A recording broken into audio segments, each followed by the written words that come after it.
गंगा दशहरा पर कष्टों से मुक्ति के लिए करें इन 10 चीज़ों का दान।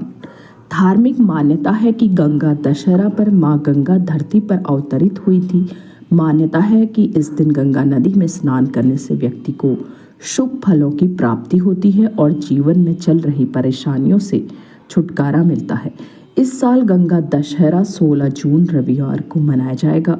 हिंदू पंचांग के अनुसार ज्येष्ठ मास के शुक्ल पक्ष की दशमी तिथि के दिन गंगा दशहरा का पर्व बड़ी धूमधाम से मनाया जाता है। धार्मिक मान्यता है कि इस दिन माँ गंगा धरती पर अवतरित हुई थी।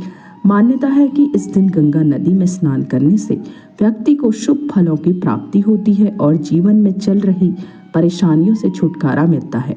कहा जाता है, गंगे तव दर्शनात् मुक्ति ही, अर्थात निष्कपट भाव से गंगा नदी के दर्शन मात्र से जीवों को कष्टों से मुक्ति मिलती है। गंगा दशहरा के दिन ज़रूरतमंदों को दान करने से व्यक्ति के भाग्य में वृद्धि होती है। इस दिन शिव जी की पूजा करना शुभ होता है, क्योंकि गंगा नदी शिव जी की जटाओं से निकलती है। उसी प्रकार से भगवान विष्णु की भी इस दिन विशेष पूजा अर्चना की जाती है, क्योंकि ग्रंथों के अनुसार गंगा जी विष्णु जी के अंगूठे से निकली हैं, इसलिए देवी गंगा का एक नाम विष्णुपदी भी है। इसके अलावा गंगा दशहरा के दिन दान करने से पुण्य लाभ होता है और पितरों को मोक्ष की प्राप्ति होती है। ऐसा माना जाता है कि गंगा दशहरा के दिन गंगा में स्नान करने से मनुष्य के 10 प्रकार के पाप धुल जाते हैं। इसमें 3 शारीरिक, 4 वाणी और 3 मानसिक पाप शामिल हैं। इसलिए इसे दशहरा पर्व कहा जाता है। इसलिए हिंदू धर्म से जुड़े व्यक्ति को अपने जीवन में कम से कम एक बार गंगा स्नान अवश्य करना चाहिए। 10 चीज़ों का करें दान। शास्त्रों के अनुसार गंगा दशहरा के दिन दान करने से अक्षय पुण्य का फल मिलता है। इस दिन आप जल, अन्न, फल, घी, नमक, तेल, चीनी, वस्त्र, पूजा और मिठाई एवं सोना चांदी दान कर सकते हैं। ऐसा माना जाता है कि गंगा दशहरा के दिन 10 चीज़ों का दान करने से जीवन में किसी भी चीज़ की कमी नहीं होती, सौभाग्य में वृद्धि होती है।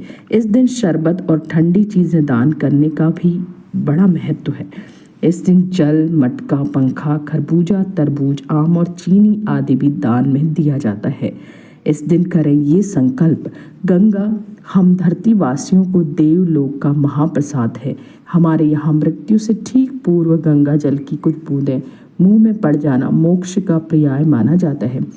इसके जल में स्नान करने से जीवन के कष्टों से मुक्ति मिलती है। इस पवित्र नदी को स्वच्छ बनाए रखने की जिम्मेदारी हम सबकी है। किसी भी प्रकार से इसे दूषित न करने का संकल्प लेना होगा। गंगा दशहरा आत्मा की शुद्धि का पर्व भी है, इसलिए इस दिन गंगा जी में खड़े होकर अपनी पूर्व में की गई गलतियों के लिए क्षमा मांगनी चाहिए और भविष्य में दुष्कर्म नहीं करने का संकल्प लेना चाहिए। माँ से प्रार्थना करें कि हमारे मन में आने वाले सभी दूषित विचार दूर हो जाएं और मन निर्मल स्वच्छ हो जाए।